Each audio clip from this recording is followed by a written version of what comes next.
Welcome, everyone. Welcome to another episode of Journey to the Pit. I'm Jim Collins, and I'll be your host this evening. We have a phenomenal guest that many people were looking forward to hearing from her. She's a returning guest, and it's a pleasure to have her back again. But before we get started, let me go ahead and say the disclaimer. All the information discussed in this interview is for historical, educational, and entertainment purposes only.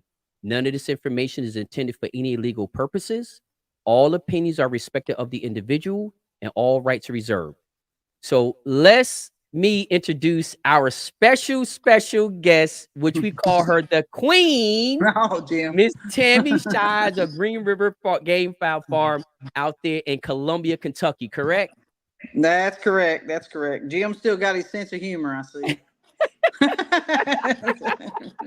Well, I'm just calling it like it is, Miss Queen. I'm calling it like it is. Mercy. But Tammy Shives is a returning guest. She had a phenomenal interview the first time around. She's back this time. And just to let all y'all guys know, this is going to be the first part of a 3-part series. Miss Tammy is wanted to get more in depth on a topic, so she suggested that we spread it over a 3-part series so she can get more in depth and we can absorb it instead of trying to cram all this information in. This will not be a 2-hour interview. That's why we'll be having 3 parts to it. Tammy is pressed for time. As you guys know, her family has very long days out there taking care of all that game fowl. So we want to be very respectful of her time and her family's time. So guys, let's go ahead and get this thing started. So Tammy, welcome to the show. Thank you, Jim. Appreciate it. For the individuals that do not know you, let's just start a little bit about how long you've been in game fowl, and then we can kind of walk into what families and stuff that you have. Well, I started in Gamefowl in 1988. That was my first experiences with Gamefowl, and I married the man that got me into Gamefowl in 1990. And we was married 14 years, and then he passed away with pancreatic cancer. But I stayed in. He wanted me to, and here I am today. So. Wow. But he taught me a whole lot. He taught me almost everything I knew. You know, I didn't know anything about chicken. I knew they had feathers and they eat corn and walked around. You know, that's about it. Back in 1988, you know, so he taught me a whole lot, and you know, and it went on from there. Yeah. Right. So let's start out a little bit about. So in this episode, guys, Tammy's going to be talking about brood stock and brood stock selection. And we're going to get into details about that because I think that's extremely important because, again, obviously, most of us have went out and purchased brood fowl to either start us or, you know, to start or improve our own existing families or start in a new family. And she's going to get in depth about her process of what she goes through in selecting brood fowl and for the families that she has. So, Tammy, how many families of game fowl do you have right now? Well, I've got sweater, Kelso, radio, yellow-legged hatch, and Bates hatch.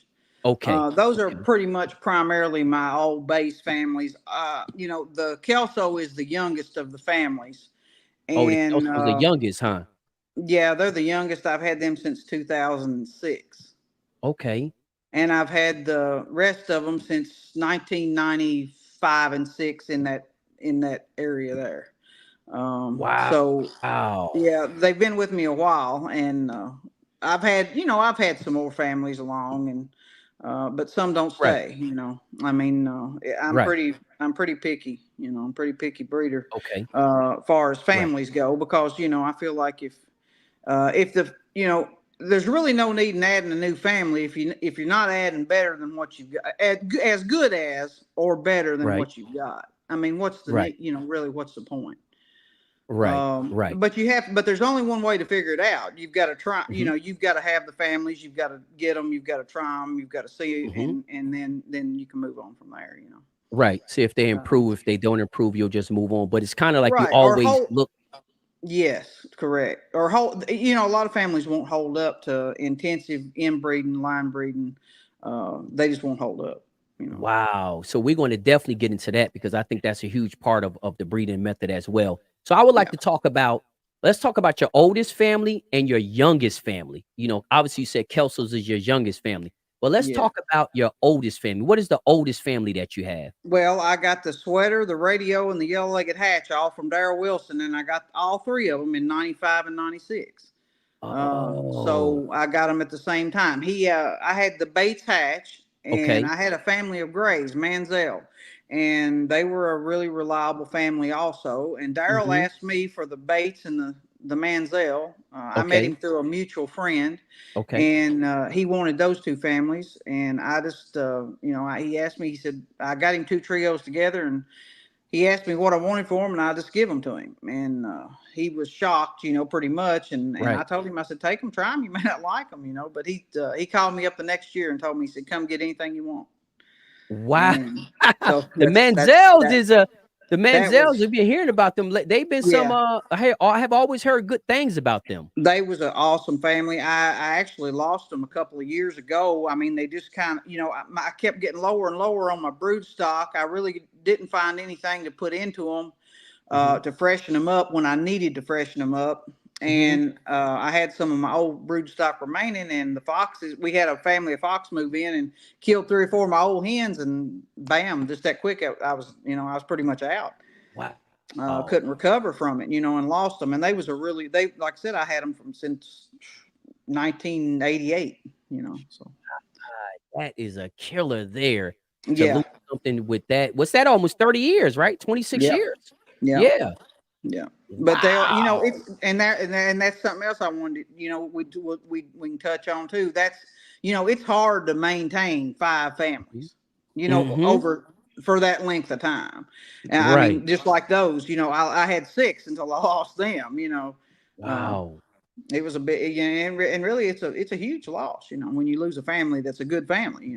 Right. And it's one that you've been having for 20 Yeah. plus years. So But we this free goes. range. We free range everything. So therefore, again, we do lose more by free ranging than you will if you keep them pinned.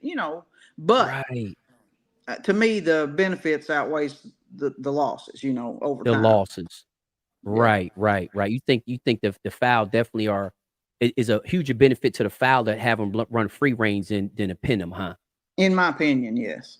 Okay, okay. And obviously it depends on everybody's different situations, Yeah. circumstances, Sure. space, and all that kind of stuff. But if you Sure. can, you have If you learned can. over the years that worked for you better to have them free ranging. Absolutely. Yeah. Right. Okay, so let's take one of those families. Well, if you want, we can talk about the Mansell's or whatever family you want. Let's take one of those families and kind of walk us through. Did you start out with a trio back then? Start out with the sweaters. That's probably what I'm known for more than anything, And I Right, know, a definitely. lot of people don't like sweaters, but now, mine's been awful good to me. Well, they've Uh, been awfully you good know, to a lot of the people that watch the Journey to the Cape too. I'll let you know. yeah. I have heard it Uh, third hand and second hand. Believe me, yeah, they've been pretty they've, good. I started out with 2 trios Okay, and 2 extra hens when I okay. started. And I never did go back to Daryl for any more brood stock on the sweater side until 2017. Wow. So you started out with 6 hens and 2 cocks. Well, no, I started out with yes, that's Yeah, correct. yeah. 6, yep, 2 trios and 2 extra hens. Yeah, Okay, okay. yeah. So did you know were they just a family, or did you know if they were, you know, clutch relatives, or you know what I Oh, mean? Like, they were the 5,000 line, and mhm, they were cousins. mhm, That's what Daryl told me. They were mhm, cousins. They were breedable. They were interchangeable. mhm.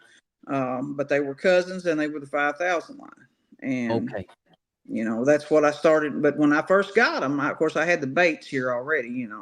right. And I bred them together. I made pures with them. Of course, he told me they was breedable, so I bred them for pures. But I also added, I infused Mhm. the Bates hatch into some of them and bred them back out Okay, over the years. okay, Uh, I bred them back out to 15/16 to 3/4 and a quarter. I left different amounts in different pens okay. because I really liked the Bates hatch, and I had done it with other families I had and back in the day, and Right. so I had a butcher family that I liked a lot, and I'd put the Bates hatch in them, Mhm. and it worked. So that's what I done.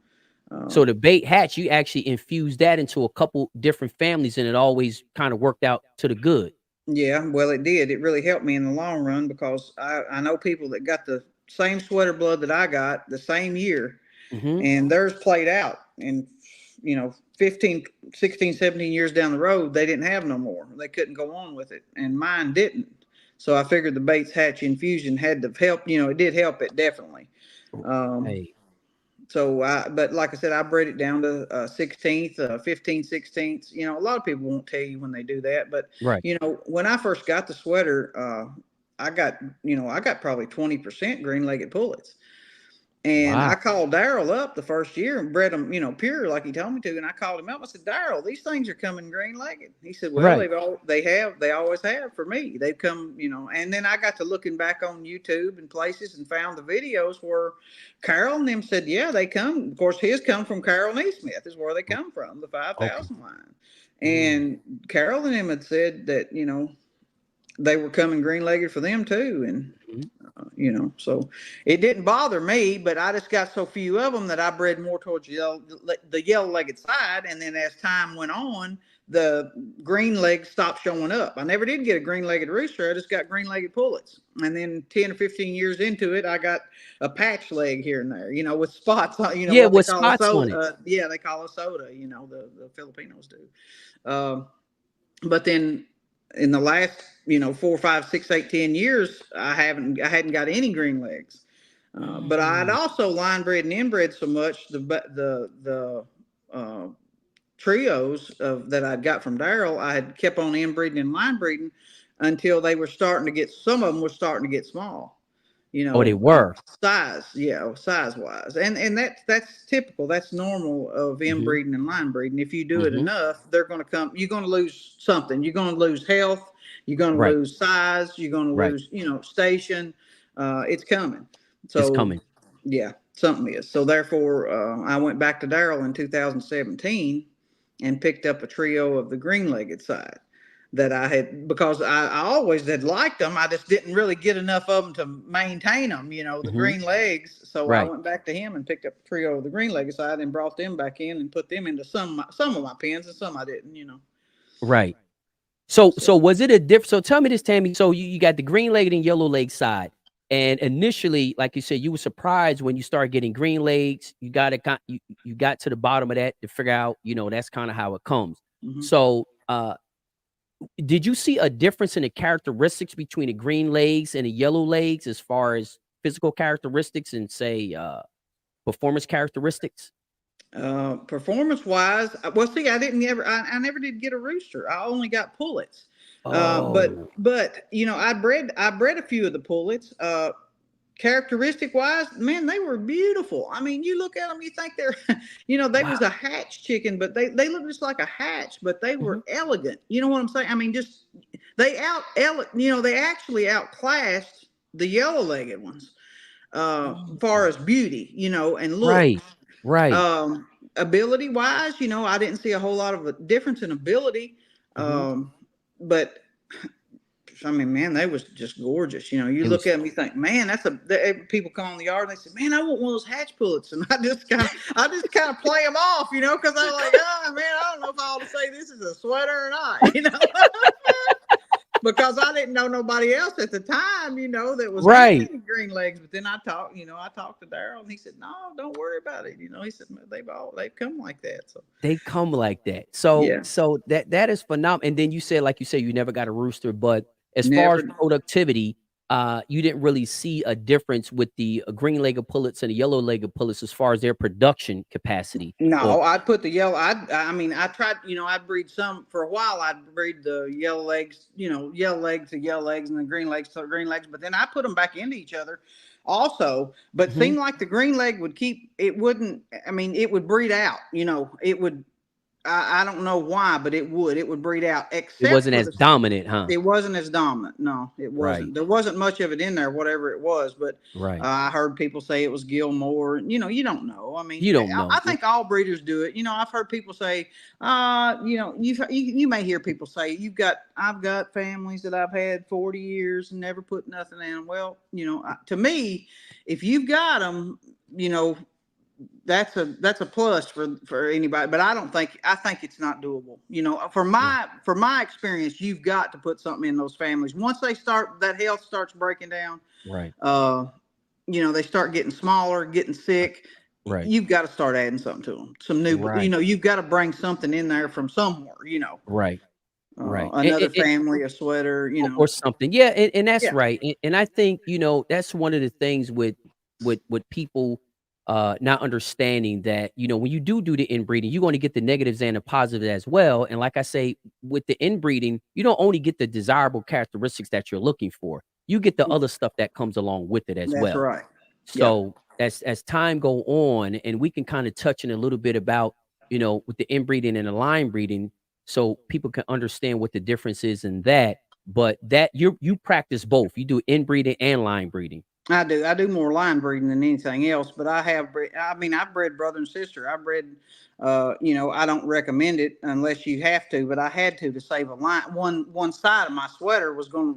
I was going to lose it, and I bred brother and sister, and probably made some of the best chickens I've ever made. And Hold then on, Tammy. Repeat that one more time. What you say? You yeah, did what? I bred brother and sister, and probably made some of the best chickens I've ever made. But I tell you what it does. It cuts the health. It cuts the health down. You've got to cull. You have to cull. If you ain't capable of culling, you don't need to be breeding brother and sister. Okay. Okay. That's the thing. I 'Cause wouldn't it's like, recommend it for nobody to start out. If you're going to lose a family, it's worth trying. It's trying, because what okay. it does is it intensifies everything. It brings in the bad and the good, and it really intensifies it. It intensifies it really quick, like in one breeding. Really quick. Yeah. Got you. So, And that tells me that, and I know a lot of people says a lot of the sweaters, a lot of people sweater ain't game, or they don't, they make, but I tell you what, the 5,000 line, which Carol come up with it, that was solid blood, because it took, I mean, I've still got it, and it's still game. And it's been, since, like I said, 94, 95, 96 in there. And, I've inbred it and line bred it to death, and it's still there. So that's a solid family as It well. was a solid family. Solid family. Yeah, if you want to test your families, you breed brother and sister, you'll see. Yeah. It don't take but a second, for the older breeders. They know. No, that's right. You're definitely correct on that, because Luke Gerard said the same thing. He said that, he some learned families can't take it. Some won't Yeah. do it. And He said you you can find out real quick. Yeah, Yep. outcrosses is the easiest thing in the world to make. I mean, you make cross roosters, it's easy to make. You take two good inbred, line bred families and cross them, 95% of the time, you'll get good offspring. You know what I'm saying? You're going to get good cross chickens. That's easy to do. But when you start inbreeding and line breeding and trying to make producers, see, I'm trying to make a producer. I'm picking roosters I'm trying to make a producer of producers. That's right. I want whatever the roosters I'm breeding, I want them to throw offspring that say 75 to 80% of those roosters that I sell to my customers and hens are gonna produce. Right. That's the goal. That's my goal. That's what I'm trying to do. I'm trying to, and I want to hear back from the people when I'm selling, when you're selling, I'm in the business to sell chickens. And when I sell trios, I want to hear the people say, you know what, I bred these, man, I love the offspring. You know what I'm saying? I love them. I want more.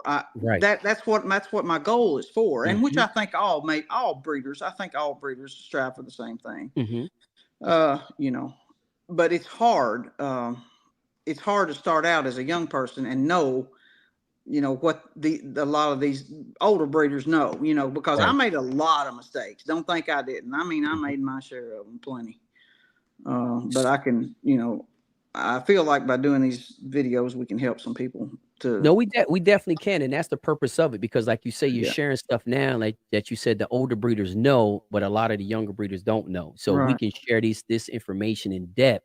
That'll give them a huge head start. I mean, they probably a 20-year head start if they pay attention and apply the information, not just learn it, but apply the information that you're sharing.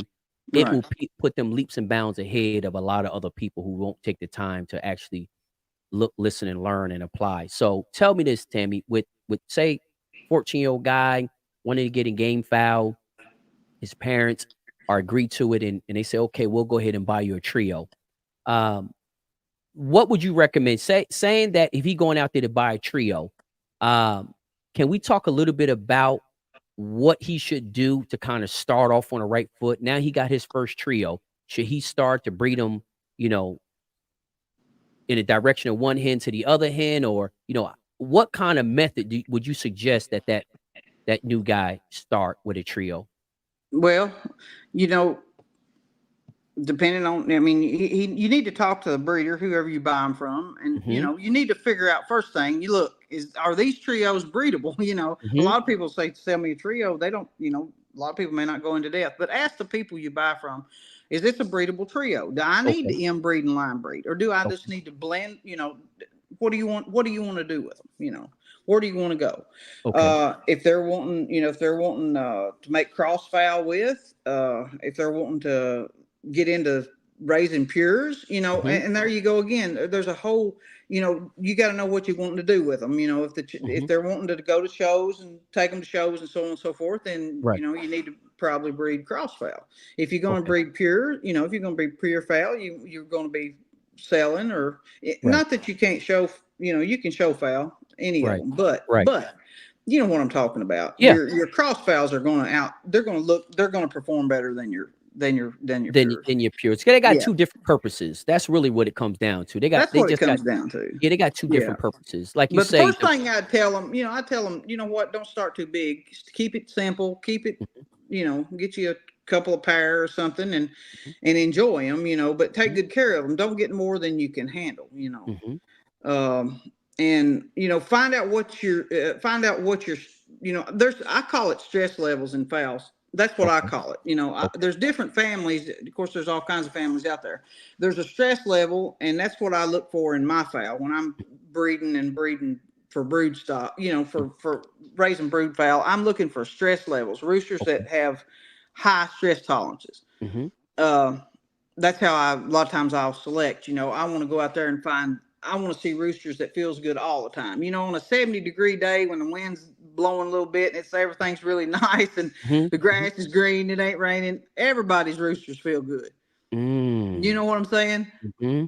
You go out there when it's 18 degrees and snow flying, and you got one coming outside the barrel and scratching and acting up, and feeling good, and it ain't bothering him. That's the one you need to be moving over into the brood cock row. So that is your definition of a stress level. So you're looking for, one of the requirements with your brood stock is they need to have a high stress level, which is pretty much determining how do the exterior environment affects them.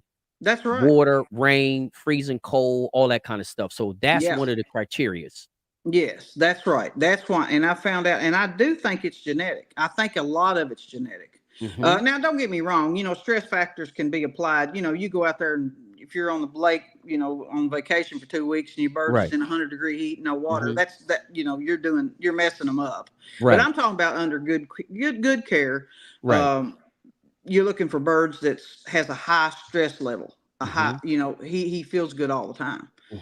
Your pullets and stuff's the same way. They're outside scratching and digging in the rain. Their stress level, they got a high stress level. Different families have different stress levels. But I do think it's, genetic because, I've seen it, I've worked with it. Well, it's and I think genetic. I think I've improved the stress level on a lot, on probably all my families that I've got, just by going, you've heard people say, well, I had a show up. I put a show up and fed them, and we got right to the end and they fell apart. They fell apart. Yeah. That's a good insight. So that is one, and it definitely is genetic. I mean, that's something I learned from the poultry houses. That they have to breed. They actually breed, meat chickens and egg layers with a high stress level because they are in a very stressful environment. So if they wasn't, meat chickens were not bred for stress level, they would just fall all apart inside those very, very confined environments. So that's a very, very good point. So stress level is one of the things that you definitely look for. And I'm assuming based on you picking that, they tend to throw healthier chicks. They throw better. that's what 9 times out of 10 I've noticed that birds that have a high stress tolerance are producers. They come, they throw those the producers. That You has see the what I'm same. saying? Yeah, because and I've done it myself. I throwed brood cocks in a brood pen. And oh man, he's happy, and he's got say when you're making a cross pen, you got 6 hens in there, and you throw him in. Man, he's feels like $1 million rooster. You know what I'm Mm-hmm. saying? Mm-hmm. And 2 or 3 days later, you come back, and he's just All sitting there. folded over. And I mean, you might can get by with that one time, and you can, take him out, let him come back from it. You throw him back in there and he does it again, you better be getting rid of him. Got you. So that is so. You Besides know, looking at the station, the legs, the head, yeah, the yeah, color, before you even get to all that, the first thing you need to do is make sure the rooster has a high stress level due to the fact that it increases its probability of producing birds that have high stress levels. that's right. And I feel like, uh, it's easy to do once you figure it out. I mean, you Hmm. can, to me, I mean, it's pretty easy. But if you don't watch, you start that inbreeding and line breeding, and if you don't pay attention to stress level, you'll have a bunch of junk. I mean, you'll have a bunch of, sick Weak fowl. birds, You have a bunch of dung weak fowl. heels, yeah, weak fowl, Mm. you know. So, guys, understand what she just saying. Before you get into bloodlines, families, station, color, and all of this kind of stuff, you literally have to focus on an individual rooster and an individual hen as itself, correct? Yeah, health and ability. That's the first 2 things. The health, ability, stress level. That's 3 things there. That's the most important to me. Most Then important. everything. And I mean, it's great to have beautiful chickens. I mean, but Hmm. that comes. Those 3 things there that's the most important. If you ain't That's got the those 3 things, it foundation, don't matter what he looks like. right? Because if you He ain't no fall count. apart after the first winter storm, or if you fall apart after the heat, it's like, well, he is That's limited right. on all the exterior. It really doesn't matter because the first snowstorm, he just fell all apart. That's Or right. like you say, you put him in a brood pen, he did good. The next thing you throw him in it again, he done fell all apart. Like, well, he probably don't need to be in it, regardless of what family he come from, the station, his before, regardless of all of that. If he Yeah. can't handle that stress, you say you probably need to go ahead and get rid of him because in time you're going to end up producing a lot more. More you use him, the more birds you're going to produce with Just that like same him. type, Just just like him. like him. That's right. Especially when you're inbreeding, line breeding. So therefore, if you don't, like I said, you can let him get by with it one time because they're animals. They get sick. You Hmm. know what I'm saying? Hmm. You get him out, Hmm. treat him up, let him revive, let him come back a Right, couple days, throw him back in right. there, he does it again. I cull him. That's what I do. Got you. That makes a lot of sense. So tell me this. So um let's talk a little bit about your kelsos, right? And then we can start talking about the technicalities as far as form, the phenotype, and all that about the rooster. But that's number one thing. So let's talk a little bit about the kelsos. How did you start with this new with the youngest? It ain't that new, but with the youngest family that you have on a farm, these kelsos. No, I got him from Mr. George Neal in 2006, and Okay. I had known George through Daryl. Okay. um, Over the years, and I had heard I was wanting a good Kelso family, and of Hmm. course Daryl knew George, and Hmm. George and Daryl introduced me to him, and I had heard that George had a really good Kelso family, and Hmm. so I just went up there and I called him first, talked to him while on the phone. Well, I Hmm. had talked to him before, Hmm. and I just went up there and talked to him, and I asked him, did he have, was he going to have anything for sale? This was in June or July, I think. And Hmm. he said, yeah, I'll have some in September. He said, but you better get here early because he said a lot of people, are here early wanting them. Right. And I said, yeah, well, I'd be interested in some. So I went back up there and about mid-September. They weren't too big. They was about, just not hardly crowing size. But Mm. he said he had about, I don't know, he said he had about 50, I think, when he Hmm. talked to him, but he asked me how many I wanted. And I said, I don't know, let's go look at them. And I went and looked at them. They was pretty little, beautiful Hmm. chickens, healthy, but they was young. But I asked him, I said, how many you want to sell? And he said, I don't care. Just go in there and catch whatever you want. So I went in there and picked out 9 stags and 26 pullets. Yeah, Wow. that's what I started with on his, but now they was, you know, He said, well, he called me back the next year. He said, you about run me out of Kelso. He said, he said, and this is what he said, I bred brother and sister and got blue legs. I said, I'll be darned. He said, yeah. Now I got white, yellow. What I got off of him was white and yellow.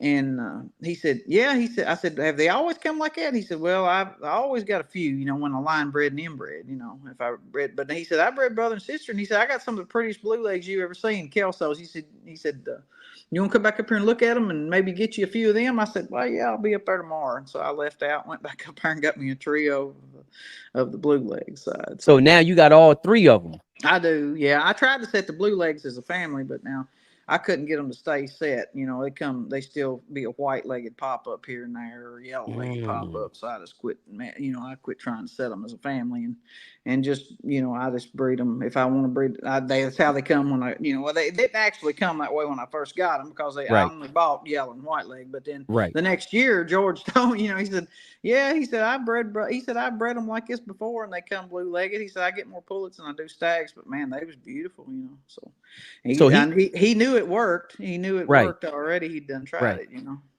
So he that's also another thing. You listen to them old timers. You've listened to them old timers. They'll tell most of them will tell. They'll help kids and women before they'll help anybody else. Yeah, that. But back in the day, when I was young, I mean, when I first started out, I'd go sit down in the front row and talk to them old timers, and listen. I wanted to learn. You wanted to learn. Yeah, I wanted to learn, and they would tell me, they'd tell me. Of course, they'd tell a woman a lot of things they wouldn't tell a man. That's competition, and or kid, So yeah, I'd go down there and sit and talk to them. Some of them, Bougie Howard and Oscar Aiken. I talked to Oscar. I was friends with Oscar. Man, he was a good chicken man too. He was, huh? So you got a lot of inside information at an early time in the game, huh? Yeah, for you. Yeah, it helped me out a lot, It helped you a lot, didn't it? Helped me a lot. Yeah. If the kids are willing to learn, there's a lot of them out there that's willing to learn, and they're doing good. You can look around. Layla, she's one of them. Well, she's she's a crackerjack now. She knows. Yeah.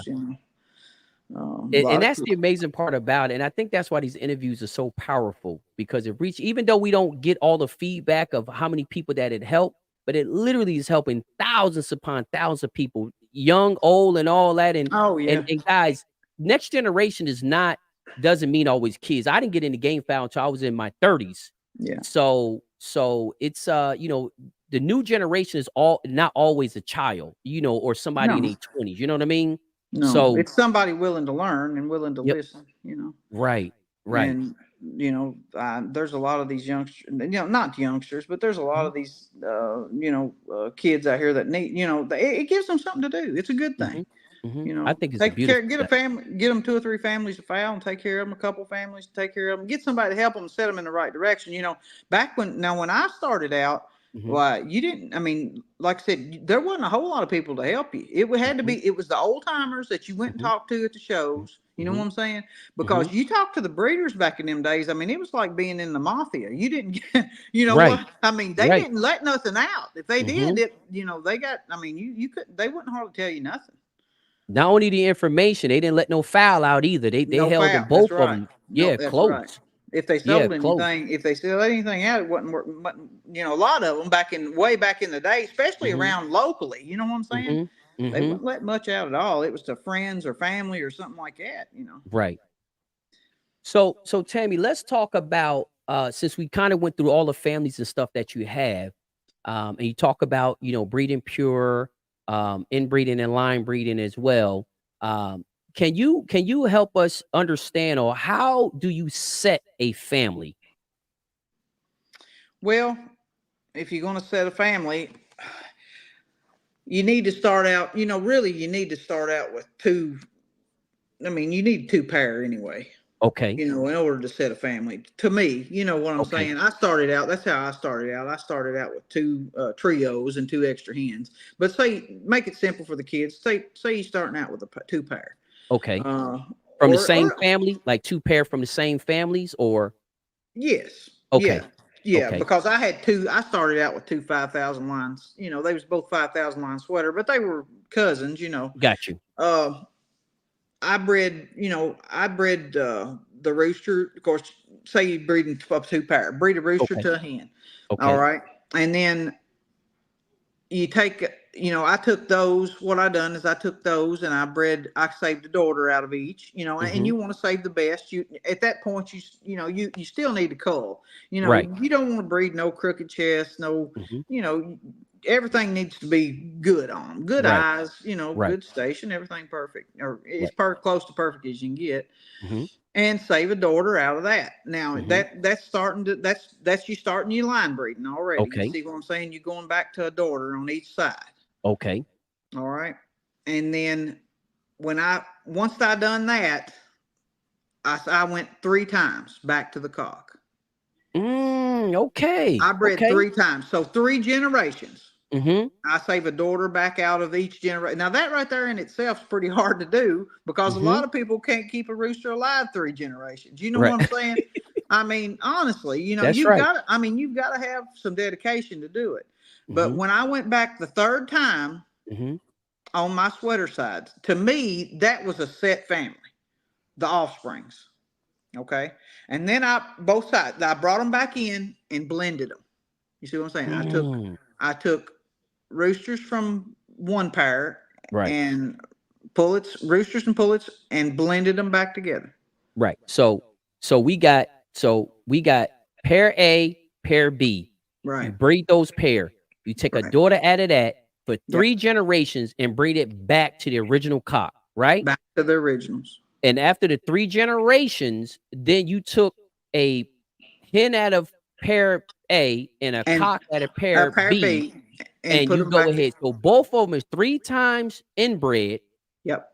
On both sides. So 3 times inbred on pair A, 3 times inbred on pair B. You take a hen and a cock, one from pair A, one from pair B, breed them together. But you're basically saying even with that 3 generations of inbreeding, that pretty much sets a family right there.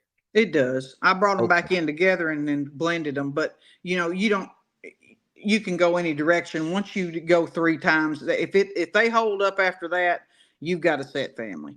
And a good set family, and some people don't even go 3 times.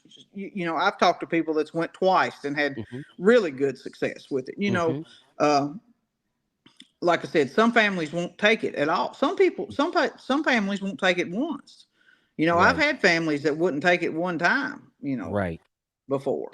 And what you mean by not taking it, meaning that you do, regardless if it's 1, 2, or 3 times. When you saying not taking it, meaning that they're producing more culls, like as far as defects, health, right? You know what I mean? All the above. Once you take the cock and put it back to a daughter, I've had families before. You take a cock and put it back to the daughter, and they fall all to pieces. They won't take nothing. They've got crooked chests. They've got so. And was supposed to be breedable to start with. You see what I'm saying? Right. So, that's why some people that outcross. They said Richard Bates outcrossed all the time. They said he didn't like inbreeding, line breeding. And, I mean, if I'd had the same luck with all of my families as I had with 1 or 2 back in the day, I probably wouldn't have done any. I'd outcross too. You know what I'm saying? But now outcrossing, you've got to be a heck of a. Richard Bates was probably a heck of a selector because you're always continually bringing a new family in and infusing blood continually, and that's hard to do because you get something put in there that ain't worth having. Yeah. How do you how do you have predictability if you always infusing new stuff? That will be my biggest question. But I guess the remedy to that is you have to be an extremely good selector. You would have to be an excellent selector and probably have access to a lot of different friends. You know what I'm saying? To where you could go pick up something worth having. Right. Right. So guys, she walked through on how she sets a family and the 3 times and again, the most important thing, every generation is evaluating their stress level, right? I always evaluate the stress level. Always. It's a must do. I mean, so if you see stress level falling apart in generation 2nd, you won't even spend your time going to generation 3rd, would you? No, you got to stop. No, when you start seeing, when you start seeing defects, I'm not talking about one or two, a percentage wise. When you start seeing a lot of defects, 60% defects or something, 50%, 40%, somewhere in there, 20%, you got to stop, and the more you inbreed, the more you line breed, the more it's going to come out. Your station, your size, all that comes into play, So that's a part of the selection process, guys. It's not just the families. It's not just the method of, if you choose inbreeding or line breeding, but those are the other things that come into play to determine if you continue to go in that direction. Do you stop? Tell me this. Do you require, would you breed a family that can't go more than 2 generations or 1 generation? Or would you say, no, if they can't take 3 generations, I'm not even going to fool with it after the 3rd, and I see that they're falling all apart? Would you say, I'm not going to fool with it? Or would you say, I can go back and just know I can't breed these past generation 2? I would think I have never bred a family that wouldn't take 2 generations. Got you. 2 times back. I mean, I've never carried them on. If they can't take two generations, I won't mess with them. But because the stress level, there you go back to that stress level. You can, and there's families out there, I've heard people say, I've had people tell me, hey, look, my brood cock, during the molt, my brood cocks go hack, they hack up. Well, and I have seen it happen myself. Back years and years ago, I've seen cocks hack up during the molt. But I weeded those cocks out, and now, I haven't seen a rooster of mine. I haven't seen a rooster go hack on the yard in 10 years. During the hot summertime in the molt. You know what I'm saying? And you know how my barrels are. They follow that shade. They follow the shade around. There's no shade out there. Right. But that's something you can look for. It just depends. It depends on how far, and that's why I tell you, I think it's genetic. I know it is. No, that's a fact, Tammy. Like I said, I learned that from the poultry houses. The poultry houses not only just breeding a meat chicken with a big breast or big thighs and quarters so he can sell, but they have to genetically breed chickens that can withstand high stress level because of what they got 10,000 chickens in one of those coops or something like that. Such a stress level. Exactly. They have to not only breed them because they got a big breast, but they also have to breed them because they have a high stress level because the environment they're going in is going to be extreme. Right. So what you're saying is right. You can go and you may have, say I breed a cock back to his daughter, say I go 3 times back to his daughter. Well, you may have 1 or 2 stacks. Say if you get 10 stags and 10 pullets, you may have 1 or 2 of those in that bunch that is not perfect. You can expect that it's going to be there. Cull them out, save the perfect ones, and then go from there and watch them stay.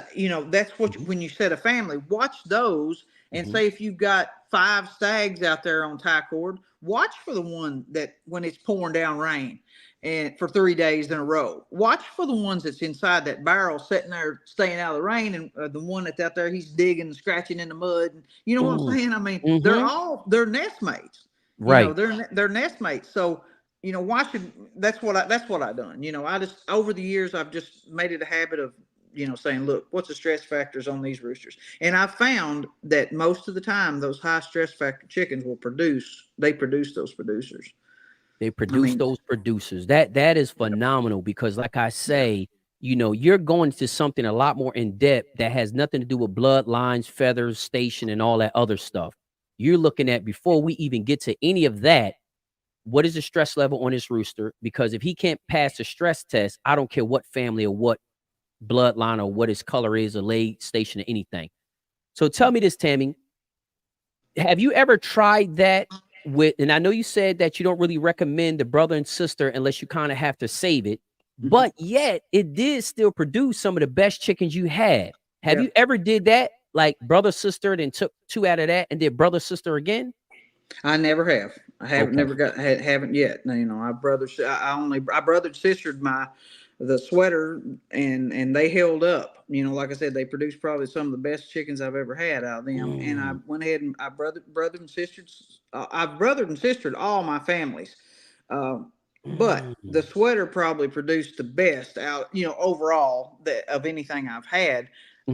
Once I brothered and sister, you know, the rest Right. of them, the Kelso, they were pretty good roosters.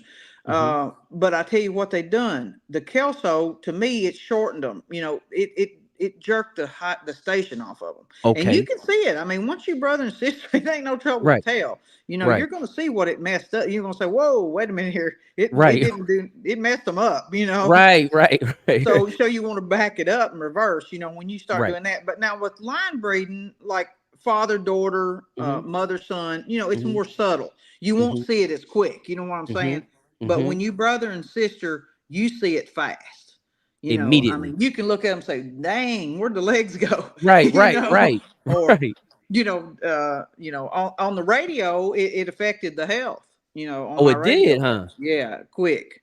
I mean, it was, but you know, I mean, I don't know why, but it did. Right. You know, the radio, I don't have, but the radio are, yeah, I do know why too, because the radio are more picky. They're harder to raise, even They are. inbred and line bred. They are. They're more finicky.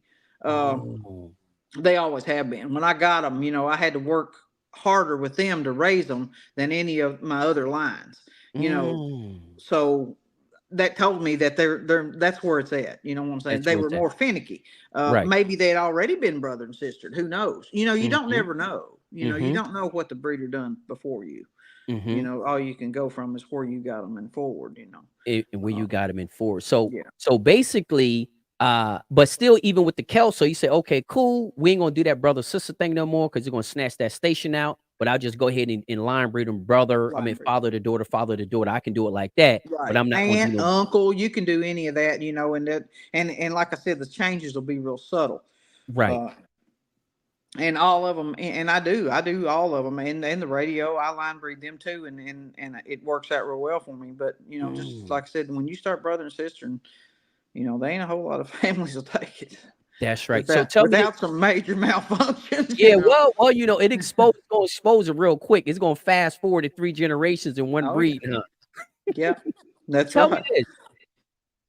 Then this is a question. Then, so with the inbreeding, since it fast forward the it like exposes stuff in one breeding that you would probably see in three, but I guess that's not really true because if you do father daughter for 3 times with the Kelsos, it's not going to snatch the station out of them. But if you No, do brother and sister, it is snatch the station right out of them. yeah, Okay, so you'll get 2 different results out of that. yeah, But all your family, but that's my line. You know what I'm saying? That's my well, that's what line we with talking other. about. We only talking Yeah, about yours. So yeah, so, but tell yeah. me this, Tammy. So, but all your families, you require for them to meet that stress test, right? I Regardless of what do. family. Okay. Yeah, I've done you know, I've done line bred all of them Mm-hmm. to the point to where I mean I can say, look, you know, these right here, they're still taking it. You know, Mm-hmm. they are where I've done set the families Mm-hmm. after I got them. You know, say Mm-hmm. the Kelso after I got it from George, Mm-hmm. I've already line bred them to the point to where I basically set my own family. But you know, a Mm-hmm. lot of people says, well, what are they, you know, what are these? Well, they Mm-hmm. were originally Cecil Davis. You know what I'm Okay. saying? They Okay. always want to go back to where, but you know, after you've had a line, I mean, you've had a line 10 years and maintain them, you know, they're whatever you want to call them. You know what They, I'm saying? If you want to put a well, name that's on them, you want exactly to, right. They're wherever they want to call it. And I think honestly that more people, I don't know if they're afraid to put their names on it, but at the end of the day, they're your birds. I mean, you the one made oh those yeah, decisions.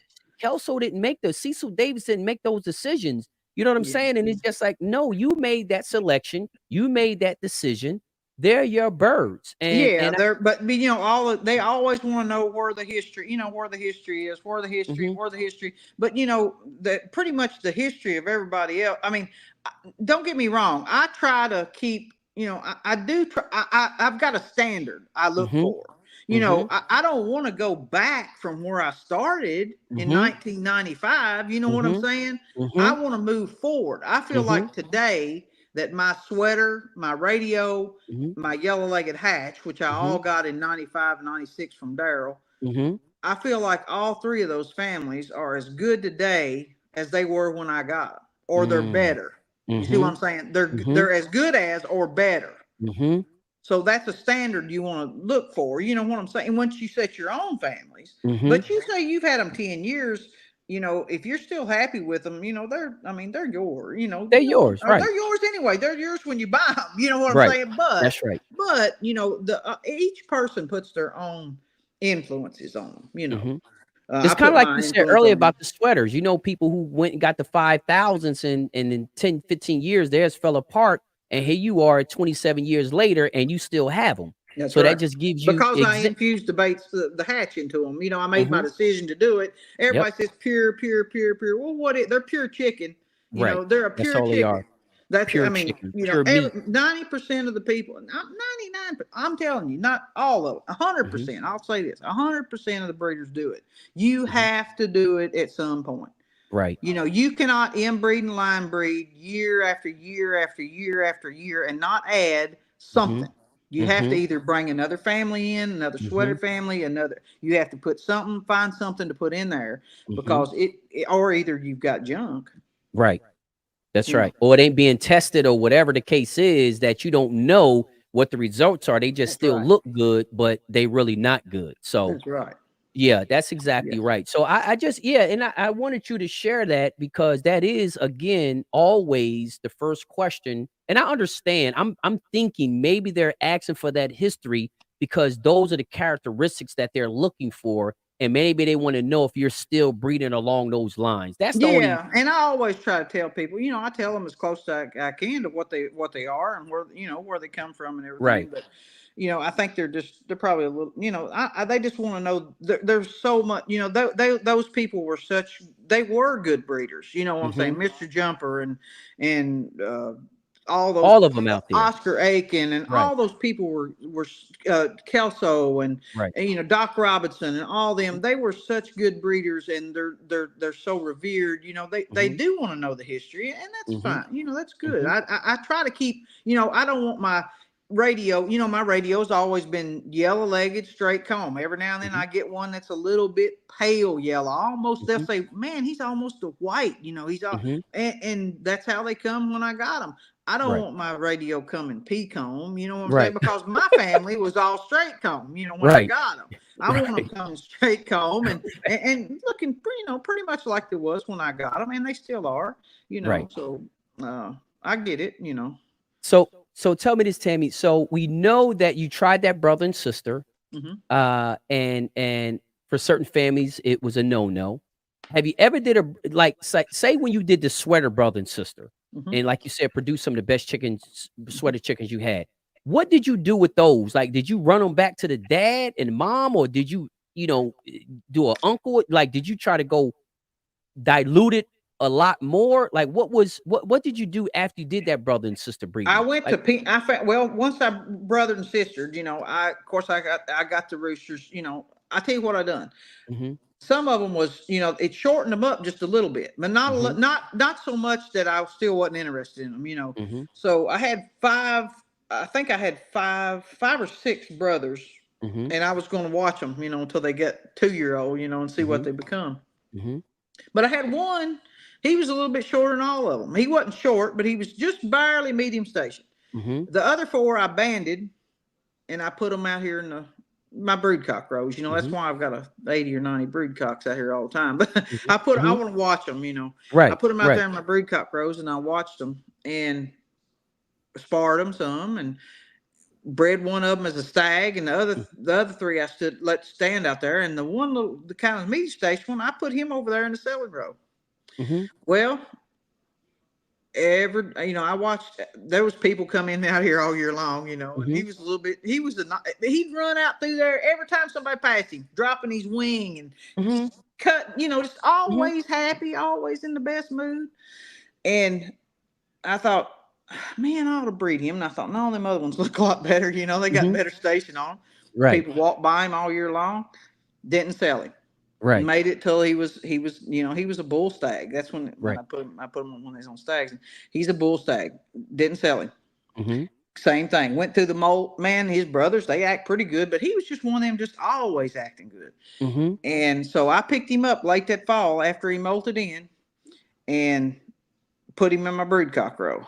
And he was the best producer out of those 5 or And 6. that Out of was all going. of them, he was the best one of them. He put the rest of them. I put them. I bred them into pens that was like cousins. You know what Right. I'm saying? I put them Right. over cousins or Right. something. Second cousins, double first cousins, something to further away. But Right. he throwed phenomenal chickens, and that's when I started. I really started putting it together that was his stress factor was plumb out the roof. So that's set in stone that you say, he proved me a believer. He made He you a didn't have, believer. he did, and Oh, I mean, probably a dozen people walk by him because he's out there in the selling row, at least maybe more than that. right. And I'd go out there and look at him and I think, I don't need him. Right. But every time it was pouring rain or it was coming snow or, ice or whatever, he was always happy. Always. And So, always. so my question is this, and I was just waiting for you to finish because I was curious, because just to ask a question from my experience. Mhm. So he didn't throw. So when you bred him, did he throw just burly medium station chickens, or did he Well, throw the original station? Well, I adjusted on that. I adjusted with him because he Okay. did have a little bit less station on him, and I Okay. picked the tallest hens I had. So you Mm-hmm. can adjust. You know what I'm saying?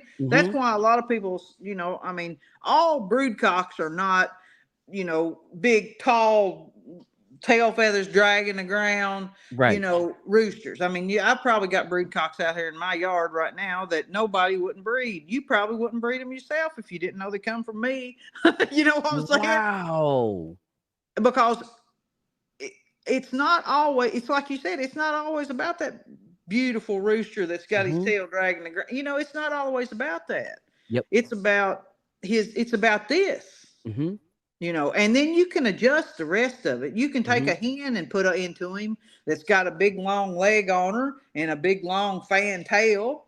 And most Right. of the time, he throwed with selective breeding, he throwed superior roosters. Right. But Right. now you go in there and put him in with a little short, dumpy legged hen with legs that long. You're going to get short roosters. But now like I said, I've got roosters out here. Probably a lot of people won't even breed. If Well, they didn't know. I'm glad you saying that, Tammy, because I paid a lot of money for a broodcock one time, and everybody clowned me on it. Oh, that guy got over on you. He would have never kept this. He sold this to you because there's nothing he can use, and blah blah blah. Bred that thing. He was short, had a big old breast. I mean, not that well big for a Spanish rooster, but he wasn't built like typical Spanish rooster because he was Right, short and this and that. But I let the breeder pick out. I said, listen, I want a breedable pair, right, and I let him pick them out because he created it, so he know better than me. yeah, So I let him pick them out, and that's the rooster he gave me. And they clown me, clown me, clown me. But when I bred him, he did not throw one short rooster. yeah, Didn't throw one. yeah, And all of them were good. Like all of them was above. And they weren't no all aces, but they was yeah, all above average in ability, and yeah, not one of them was short. So that's what I yeah. wanted to know. But you said you made your adjustments, making sure Mhm. that you weren't going to double it up. Well, put him with a short, stumpy hen when you Right, already knew he was already on the borderline of being too short. right, yeah. Hmm. So, so now you explain what you did with that pair, but the other ones you just really never did. You did the brother sister thing, but you didn't get real good results from that. So you just continue line breeding. I line bred all. I did do it, but like I said, I didn't get what I wanted out of them, so I just went back to line breeding my other families, and Got I you. line breed them now. I still, and I mean, I'm not to the point right, like I said, I haven't brothered and sistered them in years, but I feel Hmm. like I've probably improved. I feel like I've probably improved my lines, or they're at least they're as good as they was when I got them, and some of them are probably better. Right. So I can try it again, when Right. I get, if I want to, I can try it again and see what happens. Um, I always tell everybody, you know what, try it. It's trial and error. That's what it Mm-hmm. is. Mm-hmm. But if you pay attention to, like I said, that stress factor on Mm-hmm. your chickens. Mm-hmm. Pay attention to your health, your Mm-hmm. ability, Mm-hmm. and your stress factor. Those three things, and you'll know it doesn't. Even youngsters will know. You can tell Right. them. I mean, So that's the get big you. takeaway. Once I figured it out, I was like, "Whew, man, I think this is right," and Right. and it's helped me. I think. So tell me this, Tammy. So with the families that you have now, and you already got your breeding methods, all your family is set, locked in, and everything. And when you do feel as though you need to infuse something, d- are the families in your yard a very good mix with infusing with each other, or typically you might have to go to maybe somebody you sold roosters to 10 years ago and use something from their yard?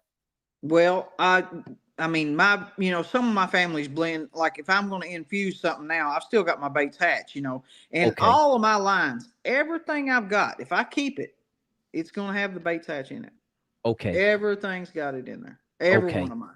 I Okay. bred it back out to 16th to Mhm. 32nd to Right. but you've got to have a base family that you can infuse with.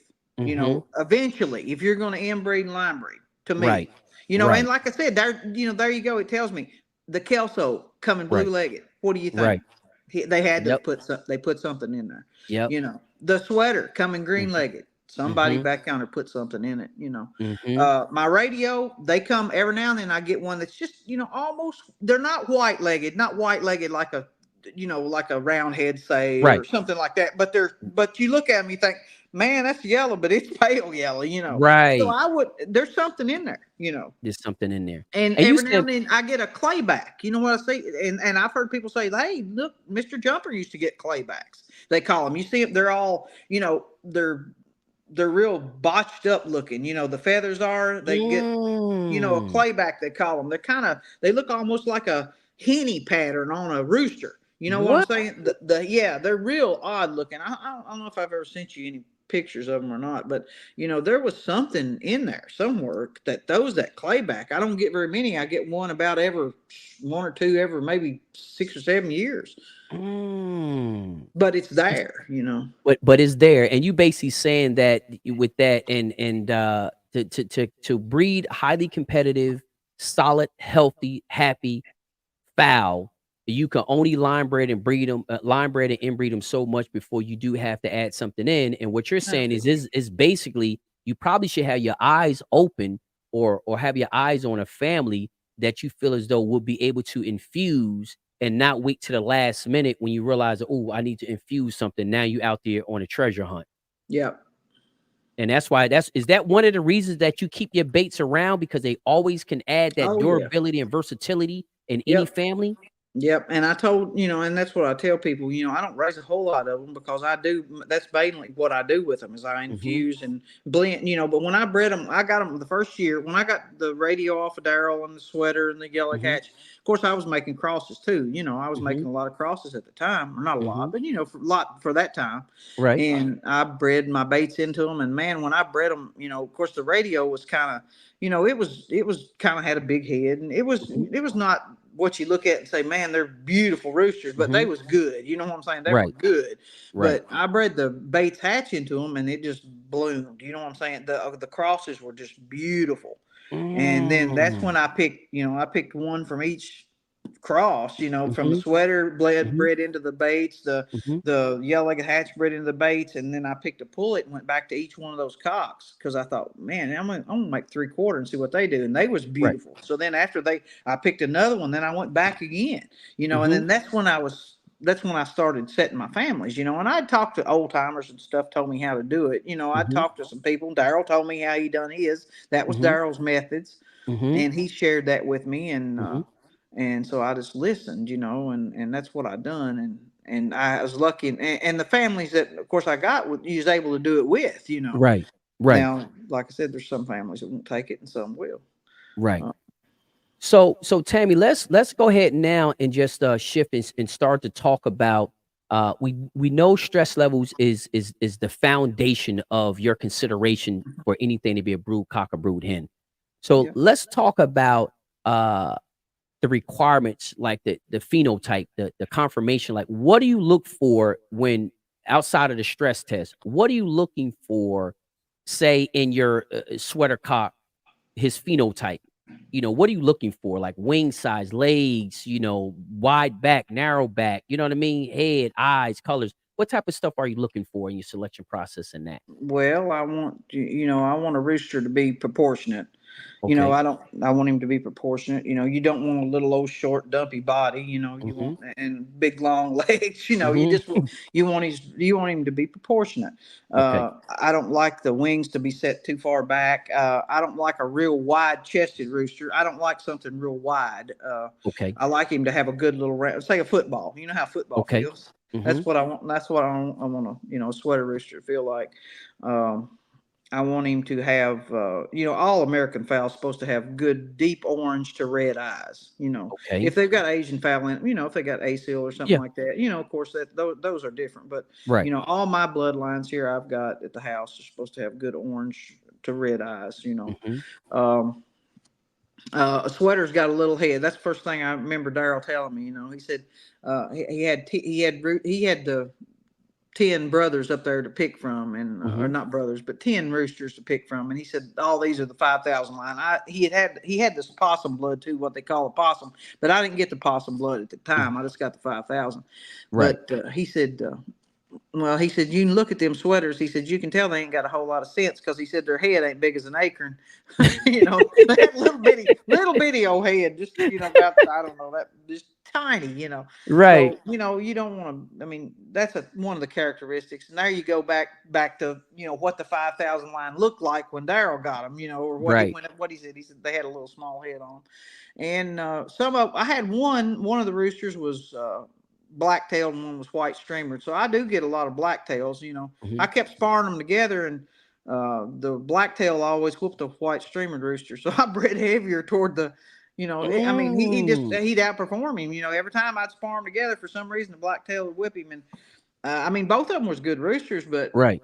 I just bred toward the black-tail more. I always breed, I like I said, ability, health, and that stress factor was what I've always bred toward. Right. It don't matter what they look like. If they don't have ability, roosters got to have ability. That's right. That's right. But now I want him. I want a medium. I like a medium high station rooster. I don't Okay. like a real tall. I don't like them real tall. Of course, everybody's got to where anymore they want tall, and taller. Mm-hmm. But to me myself, a lot of my brood cocks out here are. I've got some brood cocks that I really think a lot of that's just medium station. But like I Mm-hmm. said, you can adjust. You Right. can, if I'm going to breed a medium station brood cock, you can go with higher station hens and Mm-hmm. balance it out. Mm-hmm. Uh, but I do like a medium, what I call a medium high station rooster. Right. I want him to have good leg muscle. I want the legs, because that's where the back, and a good back, the back Mm-hmm. and the legs is where your powers come. Your powers come Okay. from there. And as you inbreed and line breed, you're going to lose some of that. You tend to lose that leg muscle. Uh, Right. Oh, that's so one that's of the one of the first things you kind of things. That's lose, one of the huh? first things that goes. Yeah, it's one of the first things that goes, and the back. The back will narrow down too as you keep on line breeding. Ah, huh. Or mine does in my families. Now Right. all families are going to be different, but now in my families, as I keep on line breeding more and more and more, you're going to find that. But I want what I call a keen rooster. You look at him, and he's keen. He everything, his shoulders kind of slope in, Yep. together. You just look at him, and I call it like streamline, because yeah, everything he's is streamlined, it's keen, like streamlined. streamlined. Yeah. Yeah, Yeah. That's right. yeah. So you got the eyes, the legs. You don't really like you say, you don't like a big chested. So you don't I like a don't lot like a of meat on. big. No, I don't like a lot. I found, I found over time that seems like to me though. That's my personal opinion on my lines. I just don't like a big wide chested rooster. I like a Mm-hmm. now. If he's up there at a 5'12" or Mm-hmm. 5'10" cock, if he's a big rooster, of course he's gonna have more body than that little, than that 5'1" or 5'2". Right. A lot of my roosters, I don't have a. I don't. I don't really care for a great big rooster myself. I Mm-hmm. like a 5'1", 5'2" rooster in that area Okay. there. Right. Some of my roosters is down to 4'12", 4'14". I've got one little sweater cock out here now that I bred last year as a stag, and uh, he's coming to cock, and he's probably just going to he's probably going to be a 5-pound cock. Mm. 4'15". He's not very big, but that's another thing you do. You lose your size when you start line breeding. The more Right. you line breed, the smaller they're going to get. The smaller you're going to get. Yeah. Okay. So Tammy, let's talk a little bit about the hens now. Like, what are you looking for in your hens? Well, pretty much the same thing as in the rooster. You want a hen that's proportionate. You don't Mm-hmm. want big old tall legs and a little bitty body, or Mm-hmm. vice versa. I do like a medium high station hen, and you can kind of you can breed a little higher station hen than I feel like. I'll breed a higher station hen before I'll breed what I call a high station rooster. I don't want his elbows to touch in the back. A rooster, you looking at him and you see his elbows turned in up toward the back, and small legs. He's Right. weak. Right. He's too high. He's Mm-hmm. up. So, but proportionate. Good eyes on her. I like a hen and a rooster both that takes care of themselves. In other words, she stays, the feathers and everything stays good Mm-hmm. on. You've seen roosters Mm-hmm. like that, and Mm-hmm. hens. You look at her and you'll have 4 sisters out there, and there'll be one that stands out, or two. Right. You think, man, how does her sisters? She's all ruffled, feathered looking. She don't take care Right. of herself. I want them to take care of themselves, and you know. So Tammy, how about like as far as attitudes? Well, You they kind have of to like be good. They have to be good attitude. They have to have okay. a good attitude. Yeah, I won't mess with no. I'm not going to mess with man fighters or nothing like that. I don't like Mm-hmm. them. I don't want roosters to be aggressive. They're not. Now you can kind of understand it if it's molt season. Mm-hmm. You pick. He's sore. I try not to Right. mess with him much, but of course I do. I just got done worming and lousing all the brood cocks. As a matter of fact, last week, Mm-hmm. before the molt. Before the Mm-hmm. heavy molt, before they start dropping those feathers, I want them to Right. be able to, I want to allow some worm them. But and I had 1 or 2 of them reach over and like, hey, I'm getting sore, leave me alone. Yeah. Yeah. Yeah. Pinch Yeah. me a Yeah. little bit, but Right. I don't pay much attention to that. But Right. I don't want to go in a brood pen with a rooster and him flying at your head and fighting and carrying on. I ain't gonna mess with that. I'm gonna Okay. cull him right then and there. When he starts Got out you. with that kind of attitude, it's you don't mess with man fighters. That is definitely genetic. Yep. You can make a man fighter. Don't get me wrong. You go in there and fighting him and carrying on, catching hens out from him. You've got to be able. You got to catch a rooster when he wants to be caught, not when you Mm-hmm. want to catch him. Mm-hmm. Unless you want to make him a man fighter. A man fighter. Now, how Yeah. about with the hens? The ones that be hollering and screaming all over the place, and Yeah. No, I like calm hens. I don't like calm hens. hens. Yeah, and calm chickens. I don't want that's there you go. That's that stress factor again. Got I don't want them to be when I walk in the brood pen with them or get ready to open the door. I don't want them flying, busting out. They made for a few days. A right. couple of days or something when you first put them up. But in 3 or 4 days, I want them to calm down. Matter of fact, most of my hens and stuff, when I open the brood pen doors, they know they'll back up a little bit and stand there. They won't try to fly out, get out. Mm-hmm. They got to have some sense about them. Right. Right. And like you said, that is genetic. So It's that's a part of genetic, your culling definitely. process. Yeah, So yeah. so let's talk a little bit about, because we almost had an hour and a half. So we can talk about 15 minutes about Oh yeah, I'm good. Yeah, go ahead. okay. But kind of your preparation as far as setting up, obviously you went over the selection process and you picked out your hen and your cock, and you putting your brood pens together. Like, what type of things do you do to kind of set your brood pens up to make sure they're ready to rock and roll for breeding season? Well, we usually Thanksgiving's the good. That's our uh, cue that we're getting ready to start putting our hens and stuff up. So after we have all that big meal on Thanksgiving Day, we start thinking about that. But we start. Sometimes it's 2 or 3 days after because we can't hardly walk. Mama cooks so much, but that's our time of year. We usually start putting our hens up. So the first thing we do is we get to them. We cook if we're going to breed sometimes I breed pullets. I don't like breeding. I try to breed bull pullets. I don't, pullets are, that, of course, your eggs are smaller. You know what I'm Mm-hmm. saying? I try to breed Mm-hmm. bull pullets, 2-year-olds, 3-year-olds, 4-year-olds, something like that. Okay. But we pick them up. We check everything. We catch everything on the place. Every hen on the place is caught. And Okay. that's a job, but we do it. And we put them in pens, go through them, check them for, bone structure. That's another Mm-hmm. thing. You want to make sure you got good straight bones down the chest and all that. Mm-hmm. Uh, Once we get them all separated and sorted and put, the ones we're going to keep and the ones we're getting rid of and all that stuff, we run. It's called Pectorin C. It's a Thailand based Mm-hmm. product. Comes out of Mm-hmm. Mexico. Mm-hmm. But it's an antibiotic. You don't have to run that one, but we run a good broad spectrum antibiotic Okay. through everything for 7 Okay. days. 7 days. That way, if anybody's got a little cold or you know what I'm saying, any Mm-hmm. little thing going on, it just flushes their system. Right. Then we come right back in with some good probiotics over the feed Mm-hmm. for about 3 days. We mix it in with, you can either use, something, we use red cell. Sometimes we'll put a little red cell on the feed, and that Mm-hmm. probiotic is a powder and it sticks to it. We use about a half a cup per 5-gallon bucket Okay. is what we use. A half a cup of granulated probiotics per 5-gallon bucket. And like I said, you can mix it in. I've mixed it with cottage cheese or red cell or Mm-hmm. anything that makes it stick, Mm-hmm. and we give that back to them because your antibiotics kill the bad bacteria, but they also kills the good bacteria. Mm-hmm. So you need to put that good bacteria back in. Right. So that's what we do to them. And then we separate our hens out and we start putting our brood pens up.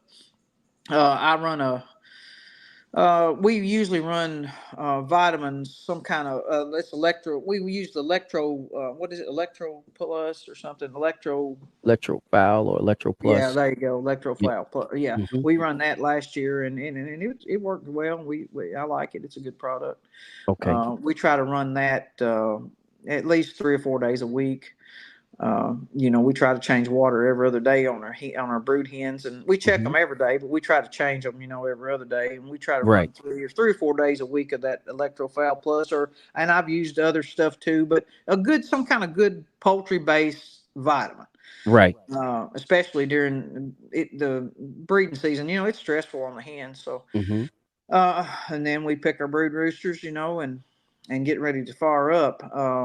Far as feed, we increase the pellets. I increase the pellets. We run a 60% pellet year round, 60% pellet and 40% grain. Right.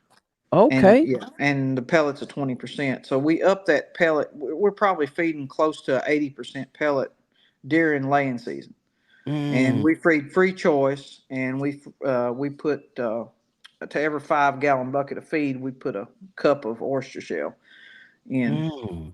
So the hens have oyster shell all the time, but we feed oyster shell year round. But we increase it because your eggs are calcium. That's right. And if the hens don't have it, they pull it from their Oh, bodies, and it right. weakens them. Right. And then we try to feed alfalfa at least once a week. Is it pellets or alfalfa No, we pellet? feed alfalfa hay. Oh, Yeah. okay. They'll pick, and of course the hens are, they're in the barn. I mean, they're not on grass, so they're not getting Right. any greens, but they'll pick and eat, and they'll consume a lot of the alfalfa, those blades, Right. and they won't eat the stem, but you'll find a farmer around somewhere that's got some good leafy alfalfa, and it's Mm-hmm. really, really good. Mm. So that's what we do on that.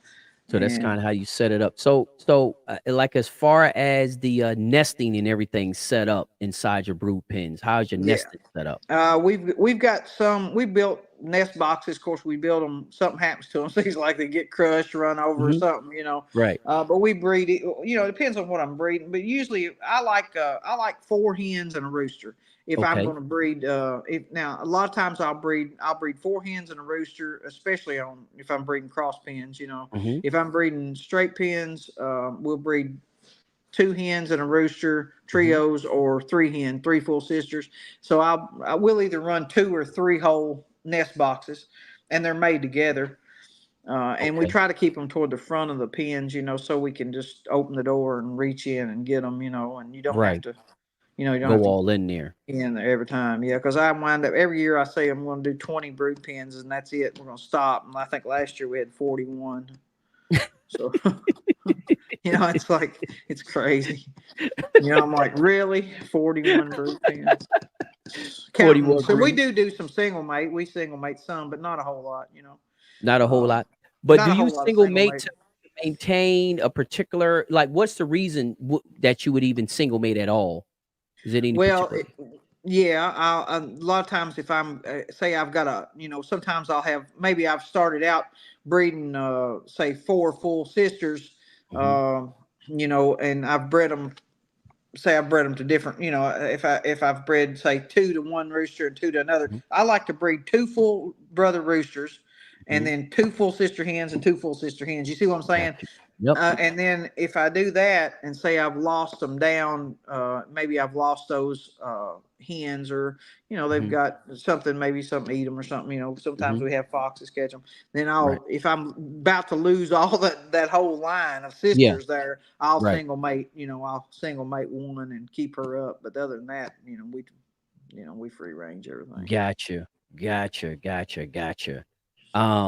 So we I know I don't want to stretch this out. We at 1:30. We had an hour and a half now.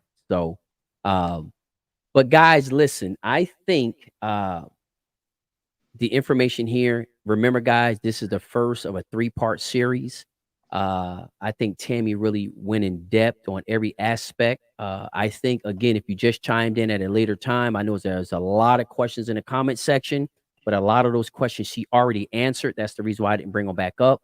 But again, guys, if you go back to the beginning of this interview, she covered everything from inbreeding, line breeding, setting a family, maintaining a family, setting up brood pens, selection of the hen, selection of the cock, setting up the brood pen, the feed, the vitamin, the probiotic. She covered everything.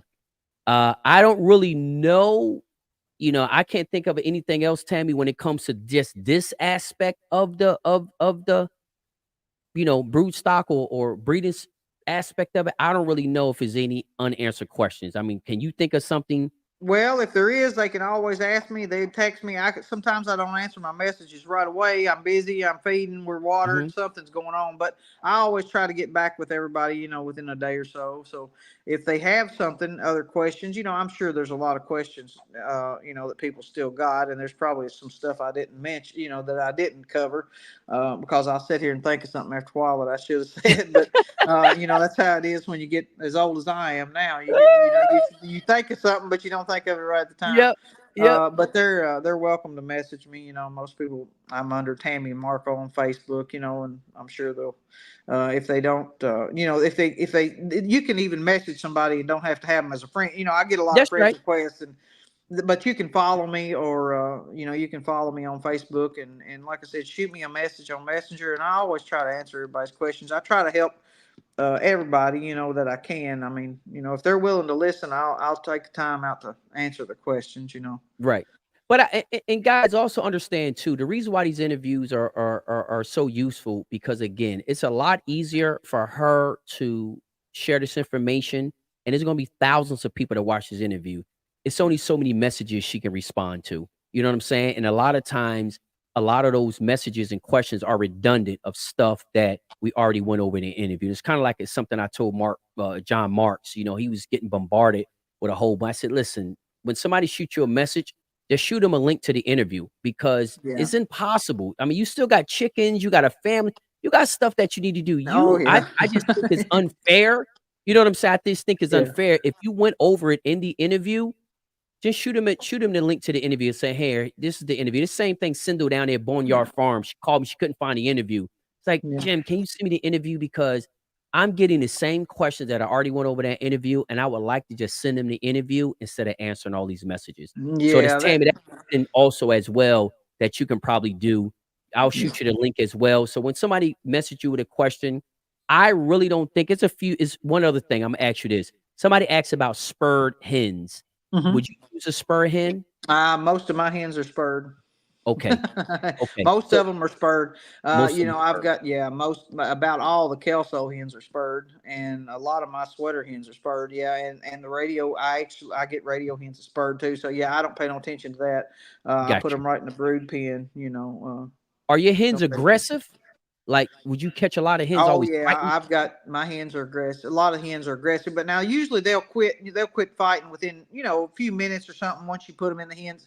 I've learned that we try to put everything up all at the same time. You know what I'm saying? And get Mhm, our brood mhm, pens. Like if I'm gonna breed 4 sisters, I'll try to mhm, get all 4 of them sisters in there right away, and mhm, not don't let them get established 2 or 3 days and then put another one in, another one mhm. in. Put them all in at the same time. Got you. And most of them quit. I've got 2 or 3 old hens up here I have to keep up year round, but they're old hens. They're 7, Right, 8 years old. I right. usually don't breed a. That's one thing we didn't touch on. Uh, is time that I breed a rooster. I think you can breed a rooster, and we'll cover that just real quick if you want to, Mhm. Jim. I Yeah, think yeah, you yeah. can breed a rooster as long as he's healthy and viable.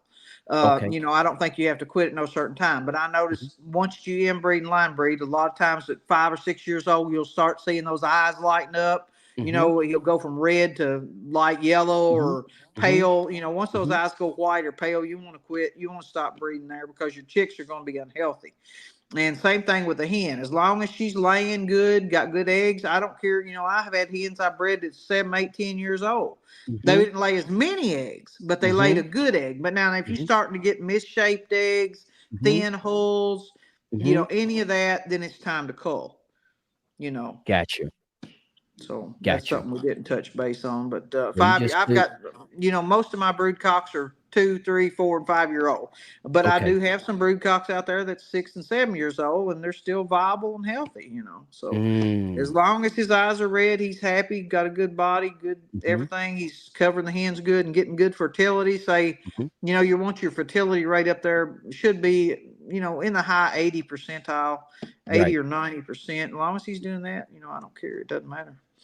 Good, good. So, guys, I think that was pretty much it. Again, I think besides that, like you say, we will get off of here and think of something else we should have covered. But I do believe you cover all of the bases solidly. Creating your family, inbreeding, line breeding, selection process, the foundation of your consideration for anything going into the brood pen, health, ability, stress level. Um, you define what stress level is. You talked about, height of the rooster, as far as being short, you countered that in your selection process by breeding them to tall hens.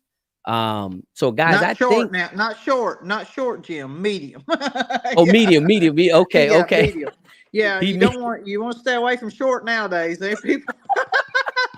Around here, you got a short one. You can't do nothing with him. But medium. I'm gonna say medium. That medium, little okay. sweater rooster I was talking about. Yeah, he was medium. Yeah.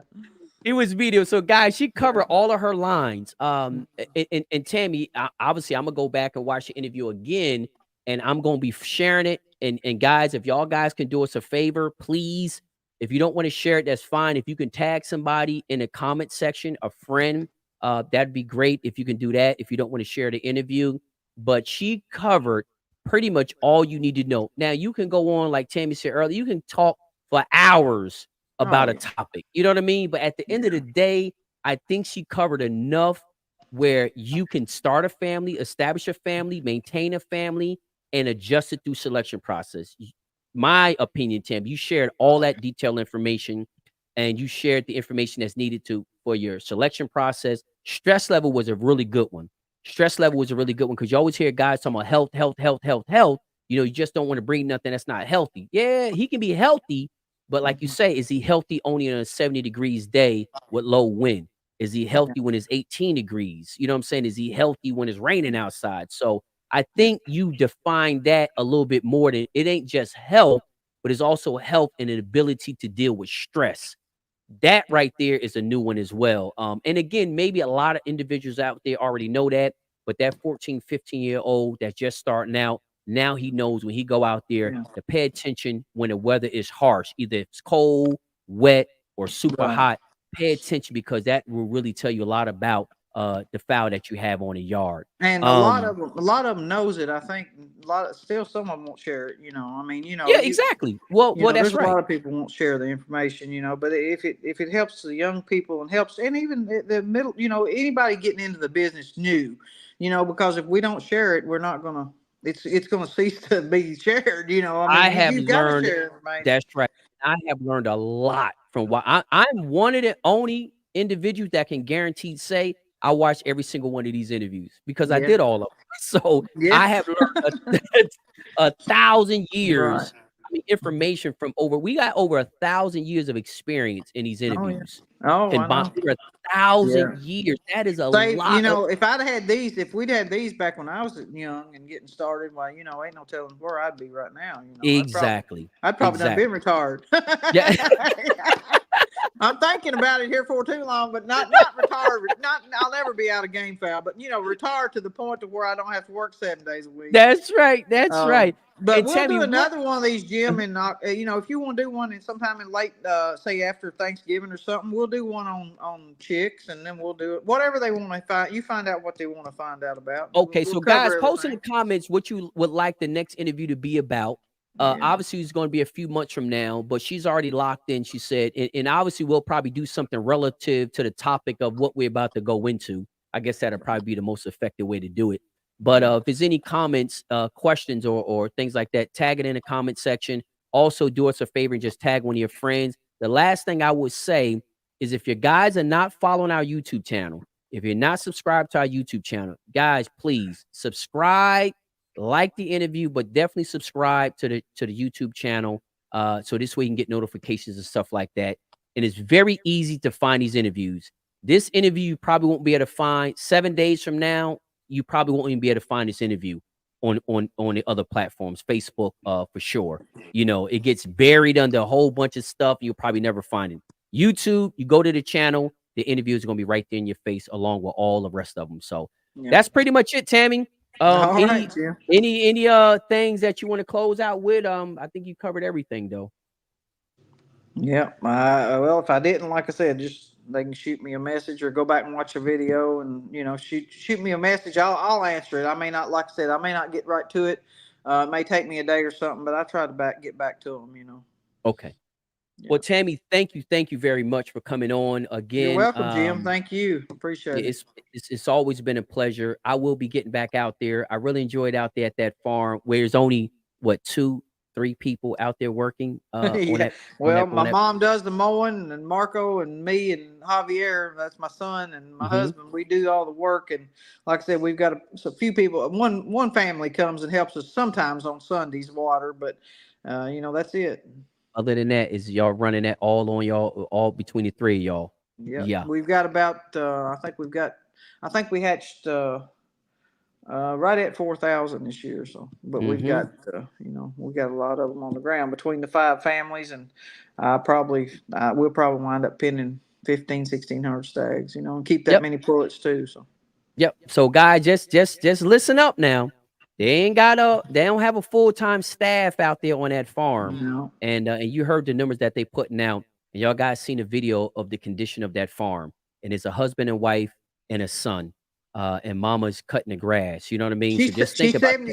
She's 77. She's 77. She won't let nobody else do it. I tried to hire somebody. She's like, no, they'll just tear up and mower. She's just using an excuse. Well, listen, Tammy, good night, and thank you once again. I'll be talking to you soon. And send me those videos you said you're going to send me, too, because I still can share them. Yeah, I will. I will. I looked through there. I don't know whether I've deleted them or misplaced them or something. I don't know. It says I've got 300 videos on there, and I've looked through them. I don't think I've got about 30 left. I don't know what's happened to them. Well, if you find them, send them to me so I can share them. Yeah. Okay. Well, Tammy, good night. Tell everybody I said hello, and I greatly appreciate you coming on the show, and I'll be talking to you soon. And guys, remember, make sure you subscribe so you know when part 2 is coming up with Tammy Shive from Green River Game Farm out there in Columbia, Kentucky. Y'all guys have a good night. Thanks, Jim. All right. Thank you. Have a good night. You too.